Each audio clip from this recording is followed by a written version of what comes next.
Well, I'm honored to be hanging with Carolyn Taketa. She's the Executive Director of Small Groups at Calvary Community in Westlake Village, California. She's also the author of publishers such as Christianity Today. She just wrote an amazing article this month. And Carolyn also hosts our Group Talk podcast on the Small Group Network. Carolyn, thanks for hanging out with me today. Oh, thanks, Derek. It's so fun. You do such a great job of hosting the Group Talk podcast every month. I know you put a lot of work into that. Anything you want to say about that to our audience real quick?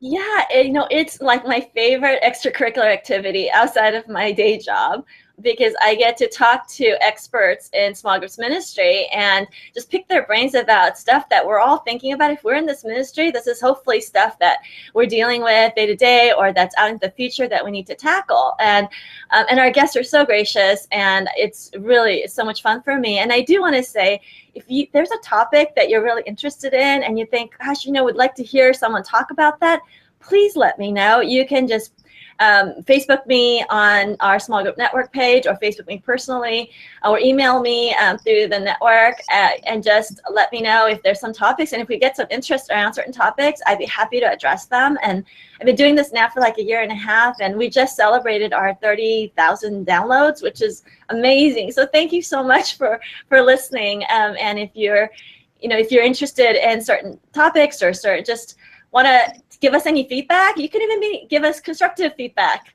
I'll take those too. I know I talk too fast, so that's not really going to change. But if there's other constructive feedback, I'd love to hear it, because we want to make it better and we want to make it useful for you. Well, thanks, Carolyn. You do such a great job, not just interviewing great leaders, but I know all the time that goes into tracking people down and coming up with questions. And you're a great leader in your own right. And that's why we wanted to interview you for once, put on the other side or chair, and have you equip our audience for doing this. And just to ask you several key small group questions and let you run with it. You ready? Okay. All right, Derek, let's go. So obviously in small group ministry, as in any ministry, there can be so many challenges that leaders face. Being a great small group person as you are, could you share with us at least one challenge that you face as a small group leader, and how do you address that? Okay, so first of all, you're being way too kind. I'm not necessarily a great small group leader. I've just been doing it a long time. So I've learned a lot in the trial and error. It's my 11th year in ministry. And so we have tried a lot of different things. And I think there's a challenge that comes up every time that I think most of us share, and it's a challenge of getting new leaders. Whatever system you use, whatever model you have, the challenge of constantly feeding that pool of getting new leaders trained and ready and sustained over a course of time, and equipping them and developing them so that they have healthy groups, that does not go away. And that's probably my biggest challenge in our church. And so we don't do the host model, so we don't have that kind of congregational pool to draw from. We have a more filtered process, and the process is a little more hands-on and slower. And so we try a multiple of ways to identify, recruit, and interview leaders. We do a little bit of the apprentice thing, encouraging leaders to identify people in their groups, but that gets sticky sometimes so people don't want to leave. And we're in California, and relationships are probably even more disconnected and harder. The pace of life is really fast. And so once people are in groups, they tend to not want to move forward. So kind of giving them that vision for planting new groups. But we tell a lot of stories. Let's try to get some of those on the platform to inspire people. Most of it really is through one-on-one conversations. We just work a list all year round.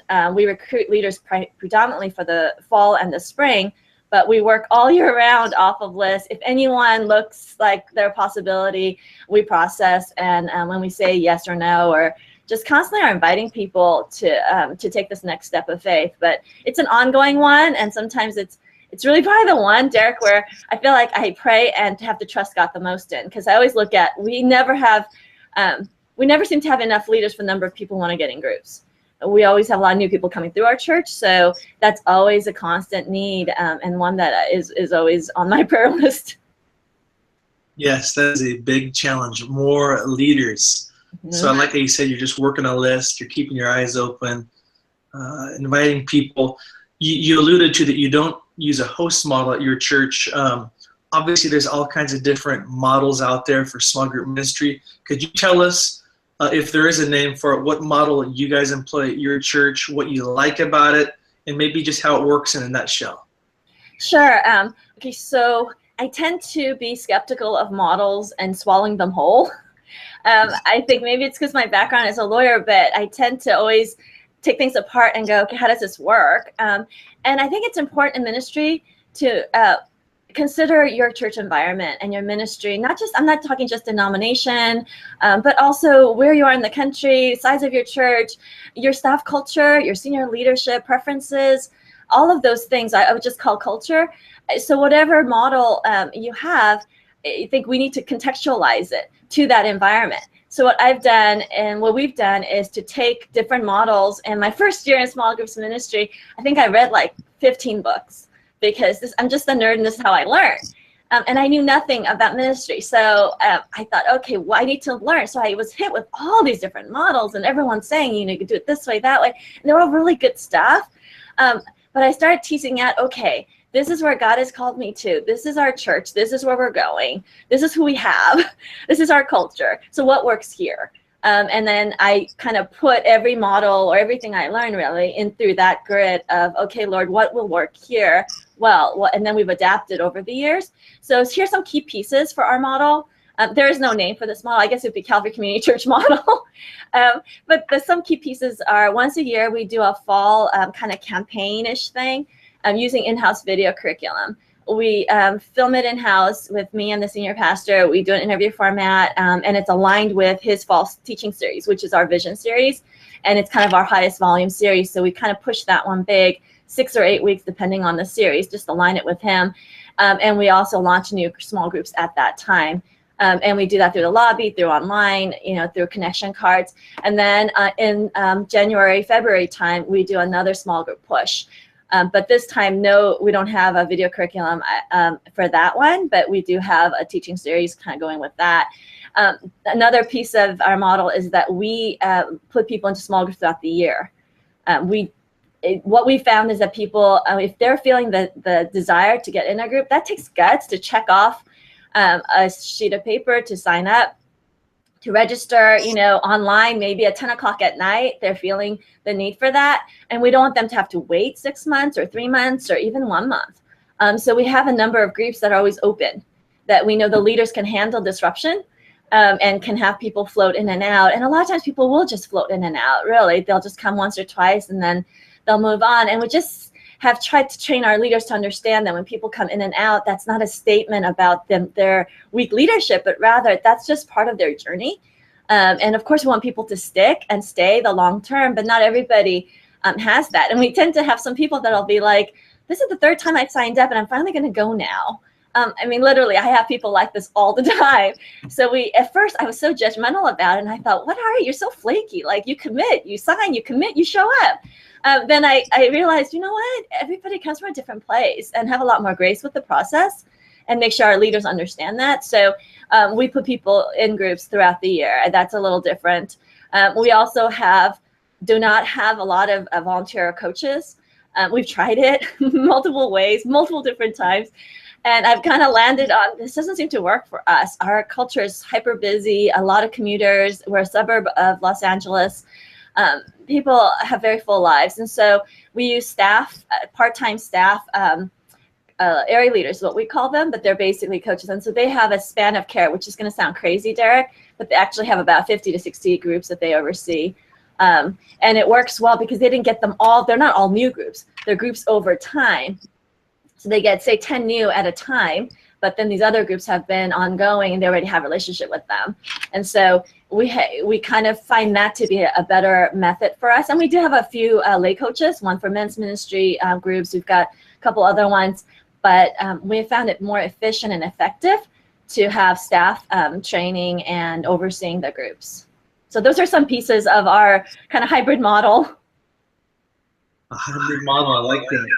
I like how you said grace with the process. I'm hearing a little feedback there. Sorry. You mentioned, coaching leaders somewhere in there. Obviously, that's one of the top responsibilities of a small group person is coaching your leadership teams. So when it comes to coaching small group leaders, what is one piece, and I know there's a lot of advice you could give, what's one piece of practical advice you could give our listeners? Okay, so I was thinking there are a lot of things you do with coaching, right? But one thing we've done that's been really great for us is group visits. And I know this is not super popular because I've mentioned this in conference settings and people are like, what? That's so old school. It is old school, but it's very effective. It's time consuming. I think that's why a lot of churches don't do it. But here's what a group visit does. When the area leader or your coach goes to visit a group, you let them know in advance, of course. You don't do surprise visits. You spend that time, you actually can see the leader in their natural environment. They may be a little bit awkward because you're there, but usually that wears off in the first 10 minutes or so. And it gives them an opportunity for you to see how are they really leading? Are they really listening? Are they asking good questions? Are they saying something strange? How's the group interacting? Where's the really talkative person you keep hearing about? Are they really that disruptive, or is the leader not handling it well? It gives you just a first-person perspective on what's going on in the group. And secondly, it makes our church feel small for the group. Like, for example, a small group ministry is unique in that it all happens off campus, at least in our setting. So a lot of times the small group leaders are independent, they're doing their thing, and it gives us an opportunity to go in and say, on behalf of Calvary and our leadership, we so value what you do. And we end up bragging to the group members about the leader and telling them something we've heard, sharing a story, and just appreciating them in front of their members. That's huge relationship building. And it's not in a fake way. It's just to say, thank you. This is so important. I'm so glad you guys have a community. And third, you get to hear stories. We need to capture stories because stories affect people's hearts in ways that numbers never will. And when we tell those stories in staff meetings, on the platform, just even in the lobby, that's what grabs our hearts. That's why we're in this ministry, is for the life change stories. It's hard to get those stories from the leaders because they're kind of thinking, well, this is just whatever going on. They just go about their business. But if you're actually in the group, you get to hear stories. And then you get to capture those stories and use them for future promotions or for just to encourage yourselves and your team. And so those things you can't do outside of it. And then every time there is a group visit, we have a one-on-one with the leader afterwards to kind of say, hey, here's the 90% of the things we saw you doing great, affirming all the stuff that was really good, and then maybe pointing out one or two areas that could use improvement. Or saying, you're right, that Susie is really talkative. Gosh, what if you tried XYZ with that situation instead? And they feel affirmed and heard, and your coaching is very specific to what they need. So there's a high value add for it. So for the 2 hours or so that you spend in that group visit, it just pays all kinds of dividends. And initially, the leaders may feel like, why are you coming? Are you inspecting me? Am I in trouble? But we've kind of trained our leaders to just go in and say, hey, I'm just here because I'm hearing cool things about this group and I just want to be part of it. And obviously, we don't go visit if there's a trauma going on in the group, if they're discussing some really deep topic, say around a marriage thing, we pick our times wisely. But that's group visits. I'm a huge fan, and I know I'm in the minority, but you got to try it. I like how you said stories capture hearts, and one of the beautiful things of those group visits is capturing stories that you can champion from the platform and in videos. I'm sure that's very insightful. Let's talk about group facilitation real quick. When it comes to actually leading or hosting a small group, what's your top piece of advice, number one piece of advice for small group leaders actually, hosting, leading groups? Listen. It has to be listening. And follow very closely with be asking good questions, right? So most leaders, I think, tend to feel like they need to talk, especially if they're silenced and especially if they're inexperienced. You never want to ask a question and just hear nothing because it's really awkward. And it feels like, minutes and minutes are going by, but it's really only been like 5 seconds. So I really try to encourage them, listen way more than you talk. And I think the rule of thumb is like 20% talking, 80% listening. And a lot of our leaders, and initially the inexperienced ones, tend to flip that and they talk too much. And so just really encouraging, not fill the silence. Sometimes I tell them, if things get awkward, just name it. It's the whole name the elephant in the room idea. So if there's any tension, awkwardness, if someone says something really inappropriate, just go, huh, you know, that was awkward. And they're like, really? And I said, it actually works. By naming it, everybody can kind of breathe a sigh of relief and go, yeah, it's not just me. I'm not the only weird one. You know, so I think it kind of gives people permission that we're all experiencing this together, and it builds that. So I think listening is probably the #1 skill of a small group facilitator. I like that. Listen, listen, listen. When it comes to you know, books, my dad always told me that leaders are readers. Yes. What is one or more books on leadership or small groups that you've recently read or are reading that you would recommend to the audience? So I'm currently reading a book called Emotional Agility by Dr. Susan Davis. She's a Harvard Medical School psychologist. And it just came out this fall, and it's fascinating because it's another angle of emotional intelligence, which we know is really key to leadership. But it's about how to navigate our external and inner world, like how to deal with our feelings and thoughts and talk to ourselves in a way so that we don't put that on in our work world or in our family life or just in life. It's just a way, it's a really helpful, she's got like 4 helpful tips on how to handle stuff going on in our heads while we're interacting with people. It's a little hard to explain, but it's about not getting stuck in unhelpful patterns. And I found I'm in the middle of it now, and I just find it fascinating. There's a little assessment that she has with it, which I found kind of illuminating about what goes on for me, especially in meetings and stuff. And so I'm reading that. And small group books, gosh, there's so many great ones out there. I think probably my most recent favorite would be last year. I read Eric Geiger and etc. book on transformational groups. And there's some excellent data in there. I'm kind of a data nerd, so I like the data in there. If you want to justify your existence as a small group pastor, there's great data in there for that you can see why it matters so much what we do and how we do it. And he also speaks beautifully about community. And so I would say Transformational Community is a really good one. Thanks for those recommendations. That is those are some exciting books to check out, especially if you're a data nerd. Coming up, March 6th to 8th, 2017 is the SoCal Small Group Network Lobby Gathering. Carolyn, give our listeners one reason why they must attend the Lobby 2017. Because they can hang out with you and I, Derek. This is why. The Lobby Gathering, I never miss. It's on my calendar way early. I love it. It's my absolute favorite conference. You know why? It's because of the people. We can get information from books, podcasts, other things, but you cannot get around these people. And small group network people are so kind and so collaborative and so not ego-driven.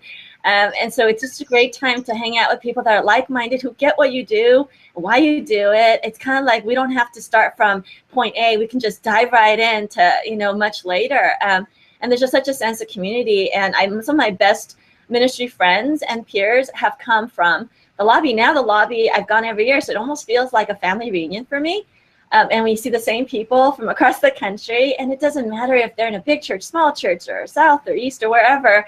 We just have such a common bond, and it's like hanging out with brothers and sisters in ministry in Christ. And so it's a blast, and the beautiful setting. And I also want to say, if you're kind of discouraged in your ministry, maybe you're not getting the support that you wish you were getting in your church or with your ministry environment. If you're wondering, should I even be doing this ministry? And you have those questions running through your minds. I would especially encourage you to come. It's a beautiful setting. It's peaceful. There's no huge agenda at all. And you'll be around other people who've been there. We've all been through the ups and downs of ministry. And I've just seen groups of people pray for one another. Sometimes we kind of acknowledge that ministry is hard and we need each other. And I know it's our tagline, but it's so true. We are better together.